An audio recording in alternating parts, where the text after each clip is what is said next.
90 días después del diálogo que se originó por las protestas del mes de junio, hay un acta firmada y 218 acuerdos. Acuerdos que implican reformas legales y la construcción de nuevos cuerpos normativos. Y eso ya es tarea de la Asamblea Nacional, que no ha participado de esos diálogos directamente. Y digo directamente porque Pachacuti, que es el brazo político de la CONAIE, que sí estuvo a la cabeza de esas conversaciones, y por ello se entiende que una cosa es no haber estado y otra muy distinta, el no saber. Y sobre la participación de la Asamblea en este segundo momento de los diálogos, vamos a conversar con Darwin Pereira, segundo vicepresidente de la Asamblea Nacional, legislador de Pachacuti, electo por la provincia del Oro. Buenos días, Darwin, bienvenido a Contacto Directo. Estimado Lenin, un saludo para ustedes y también para todo el pueblo ecuatoriano. Buenos días. Terminada esta primera instancia, ¿cuál va a ser el rol de Pachacuti en esta parte de la elaboración de al menos 8 proyectos de ley y de otras reformas legislativas? Bueno, hay que decir en honor a la verdad que sí nos preocupa la implementación de estos acuerdos, toda vez que todavía no se le ha dicho a la CONAIE, ni se le ha dicho al país, ni se le ha dicho a las organizaciones indígenas cuál va a ser el mecanismo de implementación. Recién el día de mañana van a tener una mesa de diálogo respecto de cómo se van a implementar estos acuerdos, toda vez de que también hay que entender lo que han dicho las organizaciones indígenas, de que no necesariamente todo lo que se ha acordado significa todo lo que se aspiraba.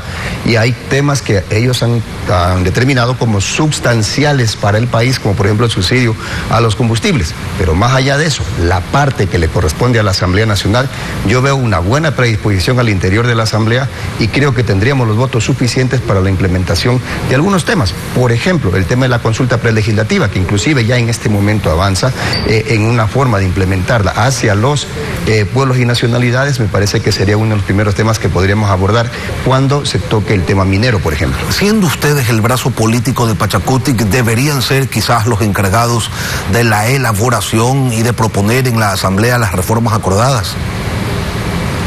No necesariamente, porque recordemos que este es un acuerdo entre el gobierno y las organizaciones indígenas.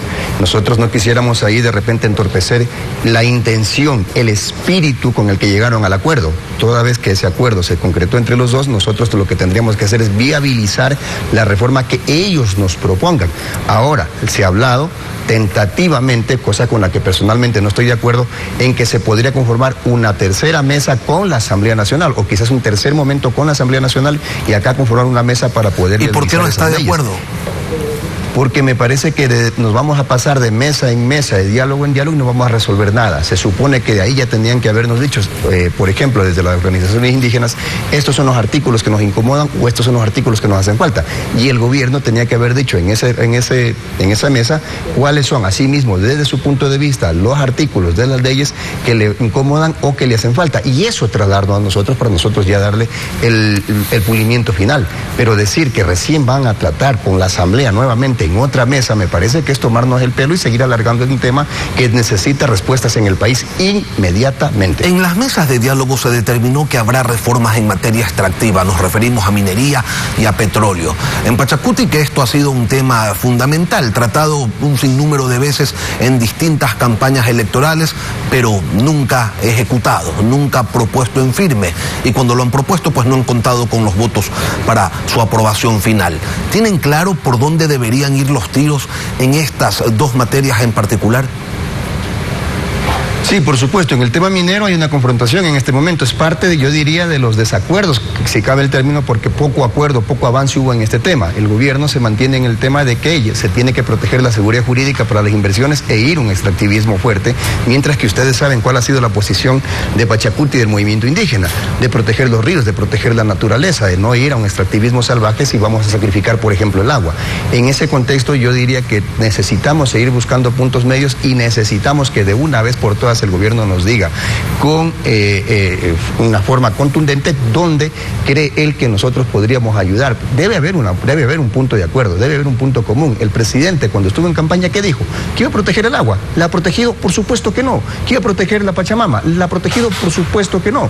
Y cuando nos dice que va a hablar más bien de fortalecer la seguridad jurídica a través de la legislación, prácticamente nos está diciendo que le interesa un comino el agua y la Pachamama. Cuando se dice vamos a implementar reformas en los derechos colectivos de pueblos y nacionalidades, ¿a qué se están refiriendo en particular?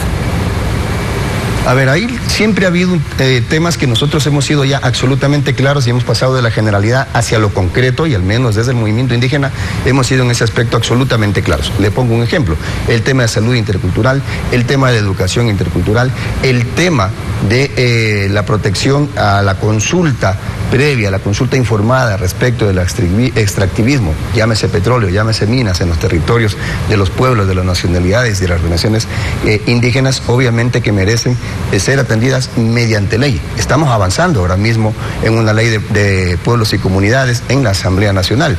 Está en este momento, está vigente, y creo que esto es una oportunidad para que el gobierno y el movimiento indígena de repente nos digan: en esto queremos que nos ayuden. Está en este momento abierta una reforma a la ley de minería. En ese contexto yo creo que hay una forma de avanzar aceleradamente en las reformas que desde la Asamblea requieran, y en ese aspecto nosotros estamos con la predisposición abierta para poder colaborar en estos procesos de diálogo. Darwin, y como resultado del diálogo se ha concretado que hay que apuntar y hay que viabilizar la consulta previa, libre e informada, así como la consulta ambiental, dos figuras reconocidas por la Constitución del 2008, pero resulta que 14 años después todavía no se implementa porque no existen los cuerpos legales, y no es que no haya proyectos en la Asamblea, es que no les ha dado la gana de tratarlo en todo este tiempo ni de aprobarlo. Hoy tienen una alianza de mayoría, ustedes como Pachakutik. ¿Será que ahora sí asuntan y aprueban? Yo concuerdo con usted. En la Asamblea y en los gobiernos anteriores no les dio la gana de tratar estos temas que son de vital importancia para el país, y especialmente de vital importancia para el sector extractivo, y yo diría al final del día productivo del país. Así que hay una Asamblea a la que sí le da la gana de tratar eso, y lo estamos tratando. Consecuentemente le acabo de anunciar que estamos tratando la ley de minería, que está abierta. Le estoy hablando de que hay una consulta prelegislativa en camino en este momento, y veremos al final del día si tenemos o no los votos. Pero no podemos quedarnos solo en el intento, no podemos quedarnos solo en el discurso. En este momento se está tramitando en la Asamblea Nacional, tanto así que la Comisión de Biodiversidad como la Comisión de Seguridad Ciudadana que tiene la Asamblea Nacional se están moviendo a los territorios, se están moviendo a las provincias para poder trabajar y viabilizar estos proyectos de ley. ¿Y esta consulta prelegislativa ha sido consensuada con las organizaciones sociales? Se lo pregunto porque ellos generalmente suelen decir: se dice que se hace, pero en la práctica no nos consultan, y el acta final refiere a una consulta prelegislativa como obligación, como mandatorio, antes de que se apruebe cualquier proyecto de ley, tanto el de la consulta libre, la consulta previa, así como la consulta ambiental. Por supuesto, por eso le decía hace un momento que si bien antes y coincidía con usted, las anteriores asambleas, los anteriores congresos, los anteriores gobiernos pensaron que esto se podía construir solo desde las cuatro paredes de la Asamblea Nacional, nosotros hemos dicho que así no se construye la ley. Nosotros ahora mismo tenemos a las comisiones movilizándose hacia los territorios, hacia las provincias donde están mayoritariamente los hermanos indígenas, pero también hacia aquellas otras provincias que pudieran ser afectadas por procesos extractivistas: El Oro, Azuay, Sucumbíos, es decir, otras provincias en las que el tema minero también causa mucho auge, y en este momento se está allá en territorio conversando con la gente, la Asamblea y la gente conversando, a fin de que al final del día podamos tener una matriz lo suficientemente robusta para que nos pueda decir: este es el camino a seguir en materia de consulta prelegislativa y en materia de consulta libre e informada. Darwin, usted sabe la cantidad de veces que yo he escuchado decir: estamos trabajando, tenemos el proyecto listo, ya mismo lo aprobamos. A lo largo de estos 14 años ha sido un sinnúmero de veces, y distintos expositores de distintas organizaciones políticas, y no ha pasado. ¿Qué ocurre, Darwin, si estos proyectos de ley o estas reformas no se aprueban por falta de consensos? ¿Es responsabilidad de la Asamblea? ¿Es responsabilidad del Ejecutivo? ¿Quién va a cargar con ese costal de culpa? Bueno, yo creo que yo he escuchado muchas veces más que usted este tema porque he estado del otro lado. Vengo del movimiento indígena, vengo de aquellas reuniones, vengo de escuchar aquellas promesas que esta vez sí, que ahora sí estamos trabajando. Usted no me va a decir a mí cuántas veces yo he estado sentado ahí escuchando lo mismo. He sido dirigente nacional del movimiento Pachakutik, soy dirigente nacional del movimiento Pachakutik, y obviamente hoy me cumple la responsabilidad de estar en el otro lado y de poder hacer. ¿Y qué están haciendo distinto, pues, para que se cumpla ahora sí? Conversando, dialogando. Nunca antes una asamblea llegó a conversar, por ejemplo, en Huaquillas para poder implementar la ley de desarrollo fronterizo, que al final del día se construyó acá entre 4 paredes. Nunca antes una asamblea nacional llegó a Sucumbíos, llegó a Zamora, llegó a Carchi, llegó a las partes más recónditas de este país para poder conversar con los hermanos indígenas, y no solamente con los hermanos indígenas, con los hermanos montubios, con los campesinos. ¿Y cómo logramos que esos diálogos se hagan carne, Darwin? Porque de hablar se habla nomás. Usted mismo ha dicho, sí, han dialogado, pero no tenemos ninguna certeza de que esos diálogos finalmente se vayan a concretar. ¿Quién nos garantiza de que esos diálogos que ustedes como legislativo están teniendo sí se vayan a concretar?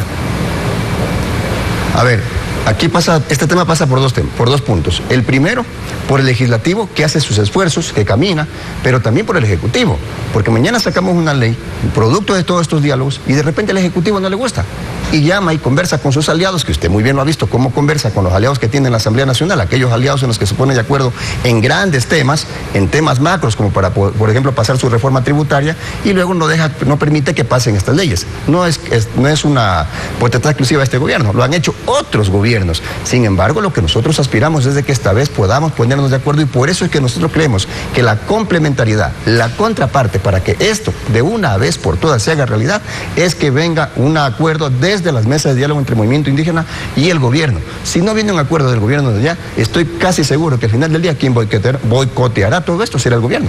Darwin, quisiera cambiar de tema. La Corte Constitucional le ha dicho al gobierno que no procede vía consulta 2 de los temas propuestos, el de la colaboración de Fuerzas Armadas en el combate al crimen organizado transnacional, apoyo que se debería o que se planteaba que se brinde a la Policía Nacional, y tampoco ha aprobado que se tramite vía consulta reformas al Consejo de Participación Ciudadana y Control Social para que quien designe a las autoridades de control sea la Asamblea Nacional. La Corte Constitucional ha señalado que esas reformas se pueden hacer, pero vía reforma parcial, de allí tendrían que intervenir los legisladores. ¿Ustedes, como Pachakutik, respaldarían la implementación de estos cambios o consideran que no son necesarios y que no implicarían mayor cambio, una situación distinta en el país si se llegaran a aprobar? Primero vamos aclarando las cosas. La consulta no resuelve los problemas más importantes y apremiantes que tiene el país, en absolutamente nada. La consulta, por el contrario, veo con buenos ojos lo que ha hecho la Corte Constitucional al prohibirle al presidente convertirse en dictador porque pretendía nombrar al fiscal, al procurador, al contralor, etcétera, ¿no? A todas las autoridades de control. Es decir, a quienes lo tienen que controlar él, los pensaba nombrar él. La Corte le ha dicho un momentito, esto no es una dictadura, por favor. Y lo segundo, que piensa venderle la idea, venderle este humo blanco a la ciudadanía de que poniendo las Fuerzas Armadas en las calles vamos a solucionar el problema de la seguridad. Me parece que nada más falso que aquello. Ya mire usted lo que ha pasado en Guayaquil, a pesar de que estaban las Fuerzas Armadas ahí, han seguido matando gente y han seguido ganando terreno el crimen organizado. En consecuencia, en este momento, nosotros en la Asamblea Nacional estamos dispuestos a darle paso y vamos a trabajar a procesos que vengan de un diálogo y no de una imposición. Entregarle la nominación de autoridades al presidente de la República, me parece que ni esta ni ninguna otra asamblea lo va a hacer, porque sería convertir al presidente en un dictador.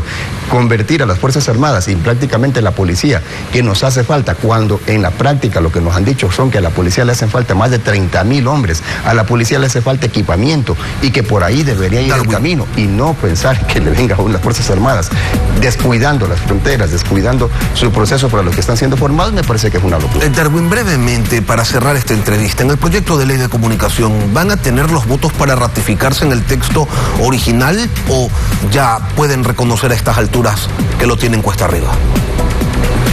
Es un poco difícil el tema, pero nosotros creo que no nos preocupa un poco cómo quede al final del día la ley de comunicación, toda vez de que ya hay un pronunciamiento de la Corte Constitucional y ha dado las luces suficientes por donde tenemos que caminar en materia de comunicación. Así que yo creo que en este momento el camino está trazado, más allá de lo que se logre más tarde en la votación que vamos a tener el día de hoy. Nosotros apoyaremos y respetaremos, como siempre, lo que se acuerden.